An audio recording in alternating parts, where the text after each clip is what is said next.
উত্তর কলকাতার ওই সাদা বাড়িটার সামনে ভুলেও কখনো তোমার ক্যামেরা বের করো না।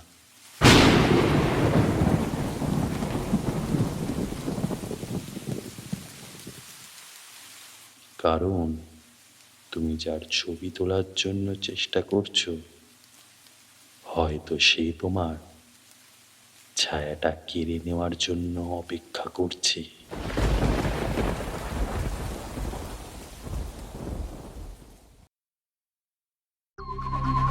হ্যালো বন্ধুরা, কেমন আছো সবাই? স্বাগতম তোমাদের সকলকে 12th NFS চ্যানেলে।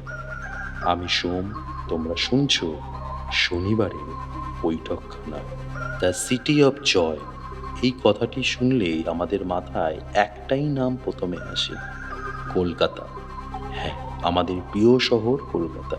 এই কলকাতার অলিগলিতে এমন অনেক রহস্যজনক ঘটনা লুকিয়ে আছে, যার কোনো সমাধান আজ অবধি হয়ে উঠতে পারেনি। আজ সেরকমই একটি গল্প নিয়ে চলে এসেছি তোমাদের সাথে আড্ডা দিতে।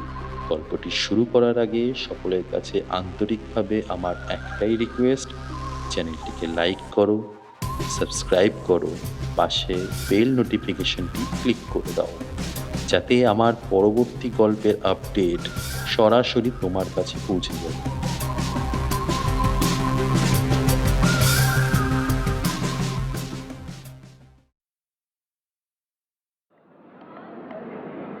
অনির্বাণ আর রিয়া দুজনেই ইন্ডিয়ান ফটোগ্রাফিক একাডেমিতে ফটোগ্রাফির ফাইনাল ইয়ারের স্টুডেন্ট ছিল। তারা ক্লাসমেট হলেও তাদের মধ্যে একটা আলাদা সম্পর্ক ছিল। তারা দুজনেই একে অপরকে ভালোবাসতো, আর তারা নিজেদের ভবিষ্যতের এক সুন্দর স্বপ্ন নিয়ে ভাবত। তাদের ফাইনাল ইয়ারের প্রজেক্ট ছিল পরিত্যক্ত কোনো ঐতিহাসিক ছবি।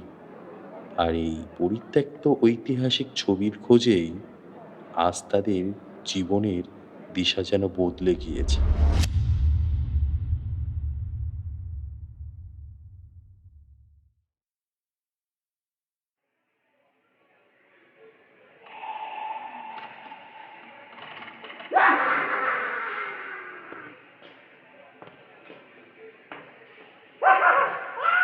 আজ অনির্বাণ মেন্টাল অ্যাজাইলামের এক রুমে বন্দি। তার দেওয়ালে একটাই লেখা দেখতে পাওয়া যায়, রিয়া, সব অ্যাডভেঞ্চার ভালো নয়। আমরা আমরা সবাই বলি মরে গেলে মানুষ ফুরিয়ে যায়, কিন্তু উত্তর কলকাতার এই ইট কাঠের জঙ্গলগুলো সাক্ষী আছে, কিছু মানুষের তৃষ্ণা ফুরায় না। রিয়াকে আমি বারবার বারণ করেছিলাম, রিয়া, সব অ্যাডভেঞ্চার ভালো নয়। ও ও শোনেনি আমার কথা, শোনেনি। ও শুধু বলেছিল, নির্বাণ, এই পরিত্যক্ত বাড়ির ছবিগুলো আমাদের একটা বড় অ্যাচিভমেন্ট এনে দেবে।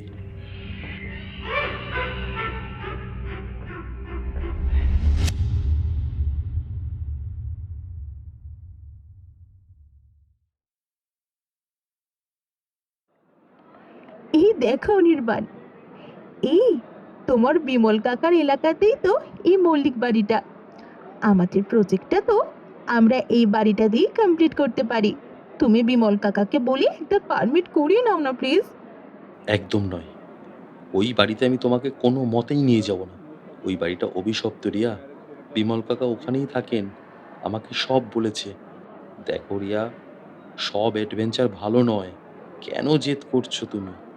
প্লিজ অনির্বাণ, চলো না। তুমি তো এখনকার যুগের ছেলে, কেন এইসব কুসংস্কার নিয়ে ভাবছো? আমার কিছু হবে না, তুমি তো থাকবে আমার সাথে। অনির্বাণ আর কিছু বলতে পারল না রিয়ার এই আদুরে বায়না দেখে। অগত্যা সে বাধ্য হলো। সে ফোনটা বার করে বিমল কাকাকে ফোন করলো।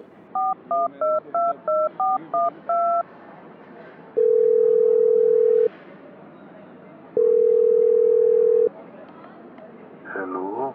হ্যালো কাকা, আমি অনি বলছি গো। হ্যাঁ অনি, কেমন আছিস বাবা? আমি ভালো আছি কাকা, তুমি কেমন আছো বলো? ভাই কেমন আছে? আমি ভালো আছি রে বাবা। আর তোর ভাই, ও তো কালকে হোস্টেলে চলে গেল রে। ও আচ্ছা।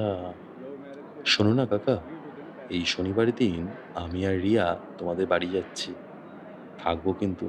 বাহ বাবা, এ তো খুব ভালো কথা রে। আমার রিয়া মাও আসছে।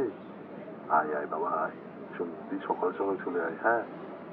আচ্ছা কাকা, রাখলাম তাহলে, হ্যাঁ? শনিবার দিন দেখা হচ্ছে। আচ্ছা বাবা, ঠিক আছে, তাড়াতাড়ি চলে আসিস।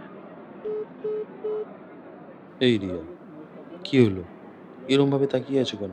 আরে ব্যবস্থা করলাম তো। আমায় খুব ভালোবাসো তাই না? ভালো না বেশে উপায় আছে ম্যাডাম? কার ঘাড়ে কটা মাথা?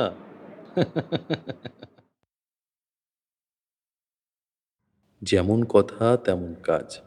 অনির্বাণ আর রিয়া দুজনেই শনিবার দিন সকাল সকাল পৌঁছে গেল উত্তর কলকাতার সেই বিমল কাকার বাড়িতে। দুপুরে তারা খাওয়া দাওয়া করার পর অনির্বাণ বিমল কাকাকে বলল, কাকা শোনো না, ওই মল্লিক বাড়িতে আজ রাতে আমি আর রিয়া একটু যাবো, হ্যাঁ?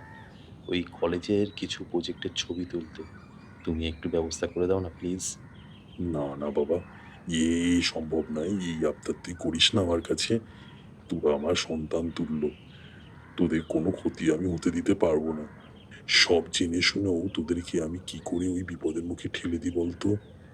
না না বাবা, এ হবে না। এ আবদার করিস না। ও কাকা, প্লিজ একটু ব্যবস্থা করে দাও না গো। আমাদের কলেজের প্রজেক্টের জন্যই তো বলছি। ওই মল্লিক বাড়ির ছবিগুলো দিয়ে আমরা প্রজেক্টে সাবমিট করতে পারি। তাহলে আমরা অনেক বড় একটা অ্যাচিভমেন্ট পাবো। প্লিজ কাকা, প্লিজ।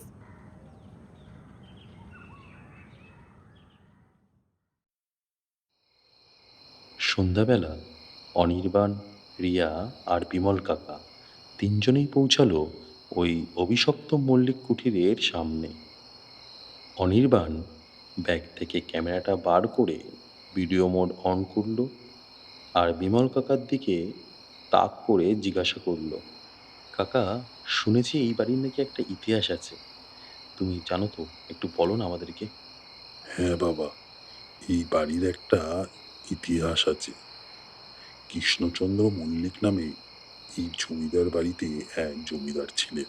তখনকার সমাজে তার নামের যা প্রভাব ছিল, ঠিক তেমনই তার কুকীর্তির কথা সবার মুখে মুখে ছিল। তার এই বাড়িতেই প্রায় রাতে বাইজির আসর বসতো।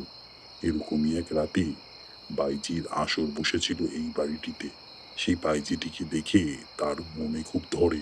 তিনি তাকে সোজাসুজি বিয়ের প্রস্তাব দিয়ে ফেলেন। কিন্তু সেই বাইজিটি বিবাহিত ছিল, তাই সেই জমিদারের প্রস্তাব সরাসরি ফিরিয়েও দেয়। জমিদার এতে তো একেবারে তেলে বেগুনে চুলে আগুন হয়ে যায়। সেই রাগের জোরে গুলি করে হত্যা করে ওই বাইজিটিকে। তারপর তার সেই লাশ এই বাড়ির কোনো এক দেওয়ালের মধ্যে সমাধি করে দেয়। পরের দিন সকালে ওই বাইজিটি বাড়ি না ফেরায় জমিদারের বাড়িতে সেই বাইজিটির বর চলে আসে খোঁজ নিতে। কিন্তু জমিদার তাকে পরিষ্কার জানিয়ে দেন সেই বাইজি কাল রাতেই নাকি চলে গিয়েছে। অগত্যা তিনি জমিদারের কথা শুনে চুপচাপ বেরিয়ে আসছিলেন। ঠিক সেই সময় এই বাড়ির যে দারোয়ান ছিল, সেই দারোয়ান তাকে ডেকে আগের দিন রাতের সমস্ত ঘটনা বলে। তিনি সমস্ত কিছু জানার পর যখন বুঝতে পারেন জমিদারের বিশাল ক্ষমতা আছে, সেই ক্ষমতার কাছে তো তিনি তুচ্ছ, তখন তিনি জমিদারের এই ভিটেতে দাঁড়িয়ে জমিদারকে অভিশাপ করেন যে তার এই জমিদারগিরি, তার পরিবার আর তার এই প্রাসাদের মতো যে বাড়িটা আছে, সব নির্মূল হয়ে যাবে। তারপর থেকেই নাকি জমিদার কৃষ্ণচন্দ্র মল্লিক আস্তে আস্তে পাগল হয়ে মারা যান। তার পরিবারও নির্মূল হয়ে যায়। আর এই বাড়িটি আস্তে আস্তে পরিত্যক্ত অবস্থায় পরিণত হয়। এখানকার এলাকাবাসীরা অনেকে বলে রাত্রিবেলা মল্লিক বাড়ির ভেতর থেকে নাকি কোনো এক মহিলার চিৎকার শুনতে পাওয়া যায়। আবার অনেকে এটাও দাবি করেছে মল্লিক বাড়ির ওই জানলাতে কোনো এক মহিলাকেও দাঁড়িয়ে থাকতে দেখা গেছে। এইটুকু ঘটনা শোনার পর অনির্বাণ আর রিয়া ব্যস্ত হয়ে গেল মল্লিক বাড়ির ভেতরে ঢোকার জন্য। ঠিক তখনই বিমল কাকা তাদেরকে বাধা দিয়ে বলে উঠল, যাস না বাবা, যাস না। ফিরে যা তোরা, ফিরে যা। এই বাড়িতে একবার যে পা রেখেছে তার পায়ের ছাপ আজ ওই সিঁড়িতে লেগে আছে, কিন্তু তার ছায়াটা আর খুঁজে পাওয়া যায়নি। রিয়া মা, মা তুই ওরে বোঝা মা, এই বাড়ির দেওয়ালগুলো যে কথা বলে। তোরা যাস না বাবা, তোরা ফিরে যা। ও বিমল কাকা, আপনিও না একদম সেকেলে। ক্যামেরাটা খোলো তো অনির্বাণ, চলো ভেতরে যাই।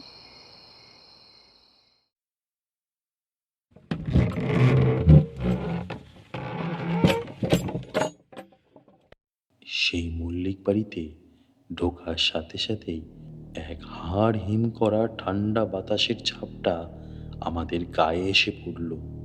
আমি টর্চটা জ্বালাতেই দেখলাম চারিদিক ধুলোর আস্তরণে ছেয়ে রয়েছে। রিয়া আমার পাশেই ছিল। হঠাৎ সে আমার হাতটা খামচে ধরে। মাগো, কি হয়েছে রিয়া? ভয় পাচ্ছ? হাত কাঁপছে কেন তোমার? জানি না অনির্বাণ, কেমন একটা যেন গা হাত পা ভার হয়ে গেল আমার, যেন কেউ পেছন থেকে ঘাড়ের ওপর নিঃশ্বাস ফেলছে। রিয়া, চলো উপর দিকে চলো। ওইটাই মনে হচ্ছে সেই ঘরটা যেখানে বাইজি নাচের আসর বসতো।